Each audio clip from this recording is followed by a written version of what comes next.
Kita semua shalom, baik keluarga yang ada di sini, saudara yang di sini, maupun saudara jemaat yang ada di rumah bersama-sama. Hari ini kita bersyukur kepada Tuhan kalau kita mengatakan bahwa mengucap syukurlah dalam segala keadaan, ya. Mengucap syukur dalam segala kondisi. Kita tidak bisa hanya mensyukuri apa yang kita rasa oke, apa yang kita rasa enak, lalu kita mensyukuri. Tapi dalam segala keadaan kita harus mengucap syukur kepada Tuhan. Baik saudara sekalian, kita akan lanjutkan seri pelajaran kita Mazmur pasal 56. Mazmur pasal 56 ayat 1 sampai dengan ayat yang ke-14. Boleh saya minta Saudari Alince baca ya.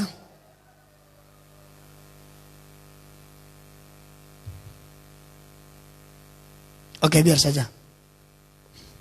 Daripada ribet ya. Oke. Saya baca untuk kita sekalian. Kepercayaan kepada Allah dalam kesusahan. Saya baca ayat 1, saudara semua baca ayat yang kedua maupun yang di rumah ya. Saya saudara ayat 1. Saudara saya ayat 1, saudara ayat 2. Untuk pemimpin biduan menurut lagu merpati di pohon-pohon terbantin di jauh yang jauh. Miktam dari Daud ketika orang Filistin menangkap dia di Gad. 2 saudara.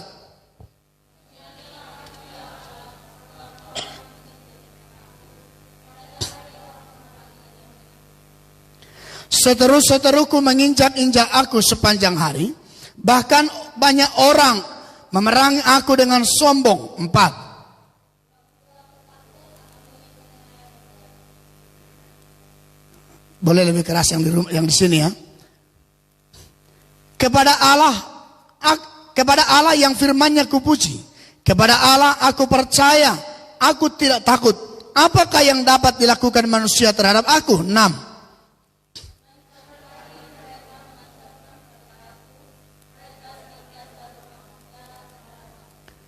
Mereka mau menyerbu, mereka mengintip, mengamat-amati langkahku seperti orang-orang yang ingin mencabut nyawaku. 8.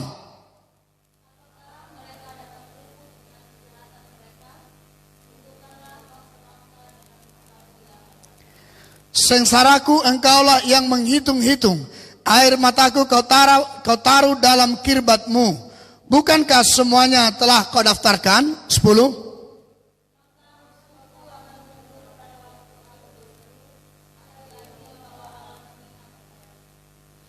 Kepada Allah firman-Nya kupuji, kepada Tuhan firman-Nya kupuji.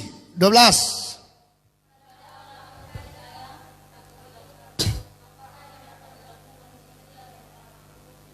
Nasarku kepadamu ya Allah akan kulaksanakan, dan korban syukur akan kubayar kepadamu. 14.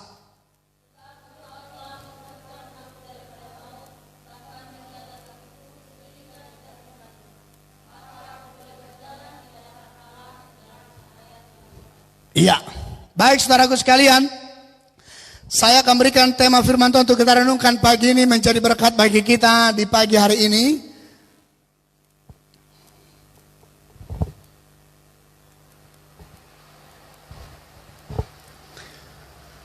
Tema firman Tuhan untuk kita renungkan hari ini, kelegaan di tengah-tengah kesesakan. Kelegaan di tengah-tengah kesesakan. Saudaraku sekalian, saat ini kita sedang berada di tengah-tengah pandemi yang kita alami dalam hidup kita. Dan secara jujur kita harus mengakui bahwa kita sedang berada dalam kesesakan yang luar biasa. Sebagai dampak dari COVID-19 yang masih melanda.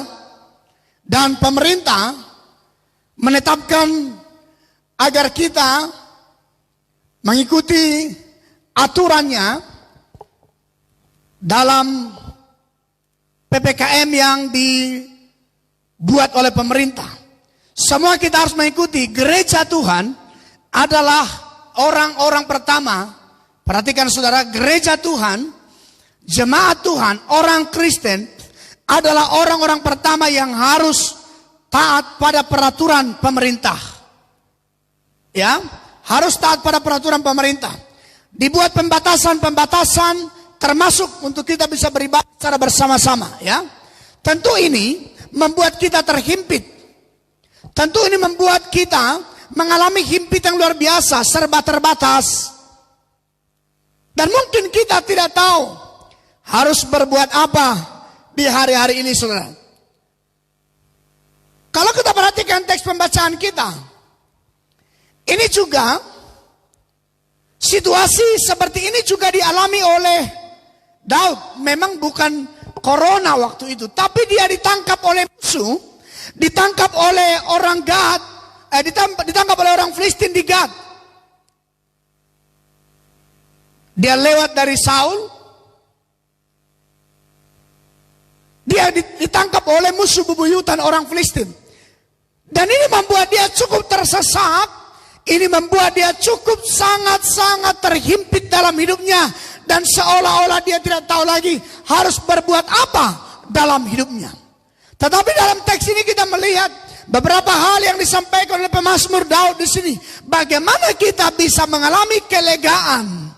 Bagaimana kita bisa mengalami kelegaan dalam hidup, dalam hati kita. Sementara keadaan kita, sementara dunia atau sementara sekitar kita memaksa kita untuk hidup dalam kesesakan, dalam pergumulan, dalam persoalan yang sangat berat. Mari kita perhatikan ayat 2 yang pertama, saudara, ya. Ayat 2. Mari kita baca. 1, 2, 3 yang di rumah maupun yang di sini. 1, 2, 3. Kasihanilah aku ya Allah, sebab orang-orang menginjak-injak aku. Sepanjang hari orang memerangi dan mengimpit aku. Kita perhatikan apa kalimat yang saya garis bawahi dan saya tanda merah. Pada waktu kesesakan terjadi bagi Daud melakukan satu hal di tengah-tengah himpitan dan tidak bisa berbuat apa-apa. Dia datang berkata kepada Tuhan, kasihanilah aku, ya Allah. Kasihanilah aku, ya Allah. Yang pertama kita lihat, apa yang harus kita lakukan di tengah-tengah musim yang sulit ini. Yang pertama kita lihat, minta dan harapkanlah belas kasihan Tuhan. Boleh sama-sama yang di rumah maupun di sini. 1, 2, 3. Minta dan harapkanlah belas kasihan Tuhan. Saudara, pada waktu posisi itu, namanya Daud ditangkap oleh musuh. Itu berarti dia masuk dalam perangkap. Kalau sudah masuk dalam perangkap, dia tidak bisa buat apa-apa. Saya ingat dulu kami waktu masih kecil di kampung halaman, sering menangkap burung dengan perangkap. Perangkap apa namanya? Perangkap ini dari jaring-jaring, bukan dari jaring, dari bambu kita buat. Ada juga yang masa kecil kita menangkap tikus dengan perangkap. Kalau sudah masuk perangkap, dia tidak bisa buat apa-apa lagi. Dia ada di bawah kekuasaan yang menangkapnya. Nah, kira-kira situasi Daud seperti itu. Dia ada dalam perangkap dan terkurung, terhimpit dan tidak bisa berbuat apapun. Tidak bisa berteriak pada siapapun sebab yang mengelilingi dia musuh. Dan tidak mungkin minta belas kasihan pada musuh. Itu mustahil. Bahkan musuh ingin menelan dia, ingin menghabisi dia. Kalau kita perhatikan dalam firman Allah, dikatakan mereka mengimpit, memerangi, menginjak-injak. Itu yang dirasakan oleh Daud. Tetapi dalam ayat ini kita melihat satu hal pelajaran bagi kita. Dia katakan, kasihanilah aku, ya Allah. Nah, ini pelajaran penting. Dalam situasi kita, di tengah-tengah kondisi yang sulit hari ini. Inilah yang harus kita lakukan dalam hidup kita di masa kesesakan ini. Yaitu, kita harus meminta belas kasihan Tuhan. Coba sama-sama katakan, meminta belas kasihan Tuhan. Ya, hanya ini yang bisa kita kerjakan, saudara. Tidak ada hal yang bisa kita lakukan lagi. Semua mentok. Mau kerja terbatas, mau keluar rumah terbatas, ke gereja juga terbatas, semua terbatas. Mau minta tolong sama siapa? Jangan berharap pada belas kasihan manusia, karena manusia terbatas. Saudara mau minta tolong pada manusia dalam kondisi ini, mereka pasti akan bilang, kau meminta tolong sama saya juga butuh pertolongan. Kau minta dikasihani, saya juga butuh belas kasihan. Semua orang hari-hari ini punya status yang sama. Kita semua dalam tanda petik bagaikan buronan COVID-19. Kita dikejar-kejar. Dan ini tidak mudah, saudara. Mau minta tolong pada siapa? Dia akan bilang, emangnya hanya kamu yang butuh pertolongan? Saya juga butuh pertolongan. Walaupun Alkitab mengatakan saling bertolong-tolonganlah kamu, ya. Tapi apapun pertolongan manusia, itu pasti terbatas dan tidak bisa maksimal dan tidak bisa sempurna. Dan saya percaya mungkin hari-hari ini banyak di antara saudara yang kecewa dan mengatakan, kenapa kok dalam susah begini saya minta tolong si A, ternyata son bisa. Ya, saya kasih tahu. Memang kondisi ini membuat kita tidak bisa berharap pada siapa-siapapun dalam hidup kita. Kondisi ini membuat kita tidak bisa minta tolong pada siapapun dalam hidup kita. Hanya kepada Tuhan, hanya kepada Allah kita bisa minta pertolongan. Semua mengalami hal yang sama. Semua ekonomi mengalami penurunan. Semua dalam kesusahan. Semua dalam kesesakan. Semua butuh ditolong. Lalu mau bagaimana? Selain cuma satu, minta belas kasihan Tuhan. Sebab kasih Tuhan dalam hidup kita tidak pernah terbatas. Amin. Meskipun dunia ada situasi yang terjadi membatasi kita dalam segala hal, tapi ingat, kasih setia Tuhan tidak pernah terbatas dalam hidup kita. Pertolongan Tuhan tidak terbatas. Dalam situasi ini, mintalah belas kasihan Tuhan. Maka kasih-Nya yang tak berkesudahan, rahmat-Nya yang selalu baru tiap hari, pasti akan menolong dan pasti akan memberikan kita kelegaan di tengah-tengah kesesakan yang terjadi. Pasti akan memberikan kita kelegaan ganti kesesakan yang terjadi dalam hidup kita. Minta belas kasihan Tuhan. Maka saya katakan pada saudara, ini yang harus kita lakukan. Belas kasihan Tuhan adalah satu-satunya belas kasihan yang tidak pernah mengecewakan kita. Amin. Orang tuamu, saudaramu, pekerjaanmu, usahamu, tokomu, karirmu, jabatanmu terbatas menolong engkau. Ada masa di mana dia tidak bisa berbuat apa-apa dan tidak bisa menghasilkan bagimu. Tapi kasih setia Tuhan tidak berkesudahan. Kita perhatikan.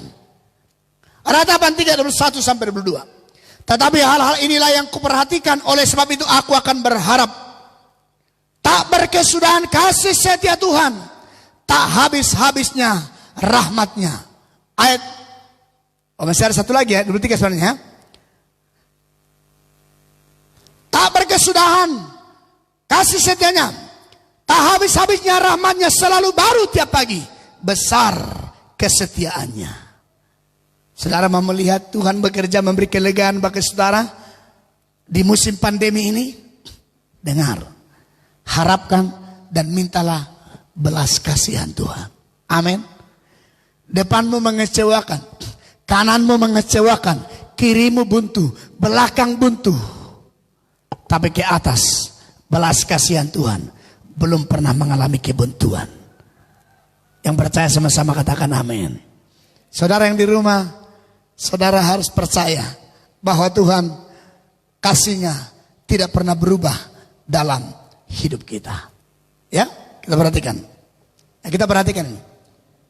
Inilah yang kuperhatikan, oleh sebab itu aku berharap tak berkesudahan kasih setia Tuhan, tak habis-habisnya rahmat-Nya, saya garis bawahi, rahmat-Nya selalu baru. Perhatikan, selalu baru. Dia punya cara baru, dia punya berkat yang baru, dia punya stimulus yang baru, dan dia punya sesuatu yang baru untuk kita di tengah-tengah kesusahan kita. Amin. Oke, yang kedua kita perhatikan. Ayat 4 dan 5. Pada waktu aku takut, aku ini percaya kepadamu. Kepada Allah yang firman-Nya kupuji. Kepada Allah aku percaya. Aku tidak takut. Apakah yang dapat dilakukan manusia terhadap aku? Next. Ini yang kita perhatikan. Kepada Allah aku percaya. Waktu aku takut, aku ini percaya kepadamu. Kepada Allah yang firman-Nya kupuji. Kepada Allah aku percaya, aku tidak takut. Perhatikan, pada waktu masa ketakutan katanya, aku percaya kepadamu. Sehingga aku tidak takut. Ini luar biasa. Percayai firman Tuhan. Boleh yang kedua baca sama-sama 1, 2, 3. Percayai firman Tuhan. Ini luar biasa. Inilah pengakuan dari Daud. Daud mengaku bahwa ia benar-benar takut. Pada ayat 4 dia katakan, aku takut. Ya. Tapi kemudian dia katakan, pada saat yang sama ketika aku takut, aku percaya padamu. Aku percaya pada janji firman-Mu. Bahkan dikatakan lagi, aku tidak takut. Awalnya memang ia takut. Awalnya memang ia gelisah. Awalnya memang ia khawatir. Tetapi ketika dia menetapkan hati untuk benar-benar percaya pada firman Allah, percaya kepada janji firman Allah, maka imannya bertumbuh sehingga apa? Dia tidak takut lagi. Inilah juga yang harus kita lakukan dalam mengatasi situasi yang terjadi hari ini. Untuk kita bisa mengalami kelegaan dalam hati kita, kita harus belajar untuk percaya pada janji firman Tuhan yang berkata bahwa Ia akan memelihara hidup kita. Amin. Di tengah-tengah situasi apapun Tuhan berjanji bahwa Ia akan memelihara hidup kita. Mungkin saudara hari ini yang sedang menonton live ini, saudara mungkin sedang sakit atau terinfeksi virus COVID-19. Dengarkan baik-baik, Allah berjanji akan menolongmu. Saudara harus lebih percaya kepada Tuhan, lebih percaya kepada firman Allah daripada percaya kepada COVID-19. Inilah satu-satunya pegangan kita yang kuat dalam hidup kita. Inilah pegangan kita yang kuat dalam hidup kita, yang membuat kita bisa kembali tegar, yang membuat kita bisa kembali teguh dalam menjalani situasi yang terjadi dalam hidup kita. Mungkin selama ini saudara terlalu sibuk dengan urusan diri sendiri. Hari ini waktunya saudara mulai belajar membaca firman Allah. Amin. Hari ini waktunya masa-masa lockdown ini, waktunya bagi kita untuk mulai belajar baca firman Tuhan, merenungkan firman Tuhan, mendengarkan firman Tuhan sungguh-sungguh. Ini waktunya. Saudara harus fokus kepada janji firman Allah. Saudara harus fokus kepada janji Allah yang akan memelihara, yang akan menolong saudara. Jangan fokus pada persoalan yang sedang ada. Jangan sibuk memikirkan kondisi yang ada. Saudara-saudara, kalau kita perhatikan hari-hari ini, saudara, kalau mau jujur, waktu kita, pikiran kita lebih banyak terfokus kepada virus corona atau COVID-19. Betul ya? Betul tidak? Hampir setiap hari semua orang harus jujur memikirkan corona. Harus kita akui itu. Saudara ketemu dengan orang, apa yang saudara bicarakan? COVID, ya kan? Kapan ini COVID selesai? Ini COVID bagaimana? Sekarang seberapa? Di mana-mana yang kita bicarakan COVID, bukan kopi. Coba kalau kopi, minum kopi baik. Ini membicarakan COVID tanpa kopi, tambah parah. Ini perlu kita renungkan baik-baik. Saya tanya saudara, berita-berita yang paling banyak kita baca, berita apa? COVID-19. Itu berita yang paling banyak kita baca. Kita harus akui dengan jujur. Inilah yang paling banyak menyita perhatian, menyita, menguras pikiran kita. Apa yang muncul kemudian? Perhatikan ya, pikiran saudara memikirkan COVID. Saudara bicara dengan orang, ketemu dengan seorang, membicarakan COVID. Saudara baca berita di koran atau di media yang lain, baca tentang COVID. Saudara dengar berita di televisi, dengarkan tentang COVID. Tapi kita sedikit waktu untuk membaca dan merenungkan firman Allah. Kalau kita hanya memikirkan masalah ini, kita hanya fokus memikirkan COVID-19, membicarakannya, membacanya, mendengarnya. Saudara, akan muncul ketakutan dalam hati kita. Muncul kecemasan, kekhawatiran. Lalu kemudian, ini akan menurunkan imun tubuh saudara. Nah, kalau imun tubuh turun, makin mudah diserang oleh COVID-19. Perhatikan. Jangan biarkan psikologi kita terganggu karena COVID-19. COVID-19 boleh ada, tapi ia tidak melebihi Tuhan. Ia tidak melebihi janji Tuhan. Ia tidak melebihi firman Tuhan. Ia tidak melebihi kuasa Tuhan. Amin. Saudara di rumah, amin. Saudara dengar, mulailah hari ini gunakan waktu untuk sharing firman Allah. Gunakan waktu untuk membaca dan mendengarkan firman Allah. Gunakan waktu untuk merenungkan firman Allah. Ketika saudara gunakan waktu untuk merenungkan firman Allah, maka iman saudara akan bangkit. Kalau iman saudara bangkit, maka imun tubuh akan naik. Makin sulit kita diserang. Amin. Amin.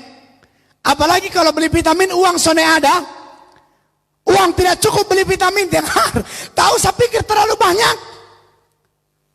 Sudah beli vitamin gak ada uang. Kita mikirin COVID lagi. Susah lagi. Tambah antibody makin menurun. Imun makin tubuh. Makin turun. Makin habis. Ya. Jadi dengar. Dengarkan dan renungkan firman Allah. Ketika engkau mendengar firman Tuhan hari ini, renungkan baik-baik. Saya berharap saudara sedang mendengar firman ini tidak sambil minum kopi ya. Sambil makan gula-gula, kacang, makan kuaci ya. Renungkan, dengarkan baik-baik. Hargai firman Allah. Apalagi jemaat, kecuali yang lain mungkin yang memang sedang lihat. Tapi kalau saudara jemaat Tuhan GBS Haleluya, saya ingatkan saudara, jangan sambil makan kuaci. Pasti jemaat bilang begini, kok Pak Pendeta tahu? Pak Pendeta punya indera yang lain ya. Ya. Biasa gitu, pendeta itu tahu segala. Oke. Nah, kita perhatikan. Apa yang terjadi kalau firman Allah kita renungkan siang dan malam. Yosua 1 ayat 8. Janganlah engkau lupa memperkatakan kitab Taurat ini. Tetapi renungkanlah itu siang dan malam. Supaya engkau bertindak hati-hati sesuai dengan segala yang tertulis dalamnya. Sebab dengan demikian perjalananmu akan berhasil dan engkau akan beruntung. Yosua itu pemimpin baru pada waktu itu. Dan ia akan memimpin bangsa Israel yang tegar tengkuk. Maka Tuhan memberikan firman pada dia.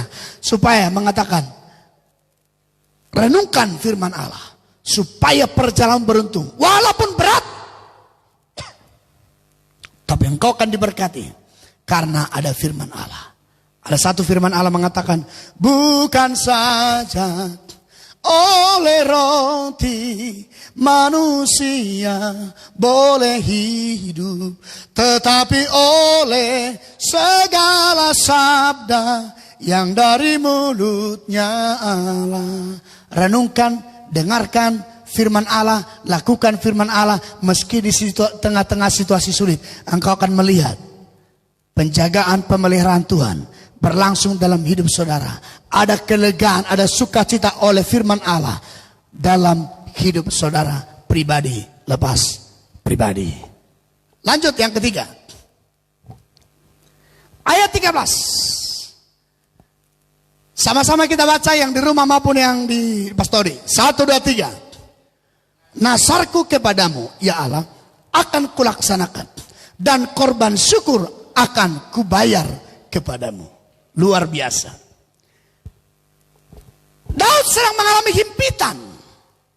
Dalam himpitan tersebut dia mengatakan satu komitmen dari bantuan Tuhan. Nasarku akan kubayar kepada yang akan kulaksanakan. Tidak dijelaskan apa nasarnya, tetapi dia komitmen. Apa yang pernah kunasarkan akan kulaksanakan. Wah, ini luar biasa. Coba kalau kita seperti itu. Biar kita sejanji, tapi karena keadaan susah Tuhan tahu bepung keadaan, susah, beson bisa. Tuhan tahu keadaan saya susah, saya tidak bisa. Ya kan? Kita bisa berubah setia dengan keadaan. Tetapi Daud di sini tetap berkomitmen untuk tetap setia pada Tuhan. Boleh yang ketiga baca sama-sama 1, 2, 3. Komitmen untuk tetap setia. Ini luar biasa. Wah, Daud dalam kondisi yang sulit ini dia masih mengatakan janjinya, nasarnya akan lakukan. Bahkan dia katakan, aku akan mempersembahkan korban syukur. Aku akan bayar korban syukur kepada Tuhan. Luar biasa. Hal ini berarti bahwa keadaan dan kesusahan apapun yang dialami oleh Daud tidak membuat dia berubah setia kepada Tuhan. Kondisi yang terjadi dalam hidupnya tidak pernah menjadi standar kesetiaannya kepada Tuhan, atau tidak pernah menjadi ukuran kesetiaannya kepada Tuhan. Mudah sekali bagi kita setia dan berkomitmen. Sangat mudah bagi kita setia dan berkomitmen dan membuat sebuah janji-janji kepada Tuhan pada waktu keadaan seolah-olah baik. Pada waktu kondisi kita sesuai dengan apa yang kita harapkan. Tetapi dengar, mudah sekali kita untuk berubah setia kepada Tuhan ketika keadaan kita tidak sesuai dengan apa yang kita harapkan. Kalau semua berjalan lancar, kita bilang saya akan setia. Semua berjalan lancar, kita bilang saya akan setia. Coba mengalami pergumulan sedikit. Apa yang terjadi? Kita berubah setia kepada Tuhan. Firman Allah berkata kepada orang Israel, engkau berjalan di padang gurun, aku menuntun engkau, membawa engkau ke padang gurun untuk melihat engkau, mengetahui apa yang ada dalam hatimu, apakah engkau tetap berpegang pada perintahku atau tidak. Mengetahui isi hatimu, kata firman Allah. Mungkin saat ini saudara, kondisi COVID-19 yang terjadi melanda hari-hari ini diizinkan oleh Tuhan untuk menguji kesetiaan kita orang-orang percaya. Orang-orang percaya. Amin. Dia sedang menguji kesetiaan kita. Apakah saudara tetap setia dengan Tuhan atau tidak? Saya berharap tidak banyak orang Kristen yang mengatakan, puji Tuhan, pemerintah buat aturan, puji Tuhan, COVID semakin naik, akibat COVID semakin naik, maka ya kita bisa gereja di rumah. Masih baik kalau saudara masih mau ikuti ibadah online. Tapi kalau saudara sudah tidur, doa tidak, baca firman tidak, mesbah keluarga tidak, ikuti live streaming juga tidak. Nah, ini jadi kacau. Tuhan sedang menguji kesetiaan kita kepada Tuhan. Apakah engkau mau tetap setia atau tidak? Apakah engkau mau tetap berpegang pada komitmen yang kau pernah buat kepada Tuhan atau tidak? Apakah engkau tak mau bersyukur kepada Tuhan atau tidak?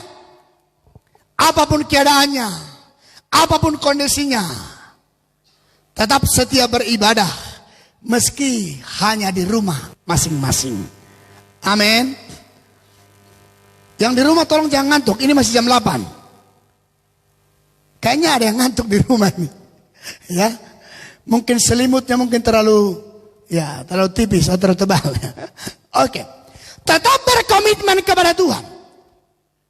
Komitmen kesetiaan kita kepada Tuhan akan menjadi ukuran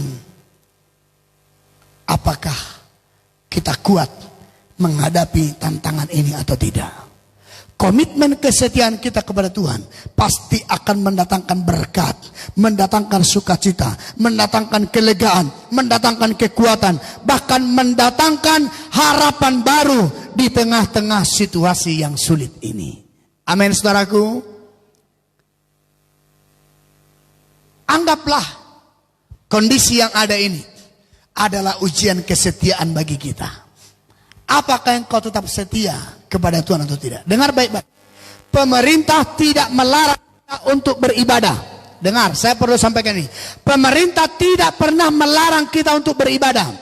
Yang dilarang itu berkumpul dalam jumlah yang banyak. Beribadah di rumah tidak dilarang. Berdoa di rumah tidak dilarang. Baca firman di rumah tidak dilarang. Artinya, walaupun kita tidak bisa bersekutu bersama-sama dalam jumlah yang banyak dalam gereja seperti biasanya, tapi di rumah saudara tetap bisa bersekutu dengan Tuhan. Di rumah saudara tetap bisa beribadah kepada Tuhan. Ini ujiannya. Apakah engkau tetap mau bersekutu dengan Tuhan atau tidak? Belajar seperti Daud. Komitmen untuk setia kepada Tuhan. Maka Daud mengalami kekuatan sampai ia betul-betul percaya dan ia akan mengatakan, sengsaraku engkau yang menghitung-hitung, air mataku kau taruh dalam kirbatmu. Tanda bahwa ia tidak takut lagi. Bahkan dia katakan, bukankah semuanya telah kau daftarkan? Tuhan tahu semua yang kita alami. Amin. Tuhan tahu semua pergumulan kita. Tuhan tahu beratnya kesusahan kita. Yang dia tuntut adalah kita mesti setia. Kita merenungkan firman Allah. Dan kita tetap minta belas kasihan Tuhan. Ada 3 poin yang harus kita renungkan. Untuk kita bisa mengalami kelegaan di tengah kesulitan saat ini. Mengalami kelegaan di tengah kesesakan saat ini. Yang pertama. Apa tadi yang pertama? Mintalah belas kasihan Tuhan. Yang kedua, percayai firman Allah. Belajar firman Allah. Baca firman Allah. Renungkan firman Allah. Yang ketiga, komitmenlah untuk tetap setia kepada Tuhan. Kita tunduk kepala dalam hadirat Tuhan. Kita naikkan pujian tadi.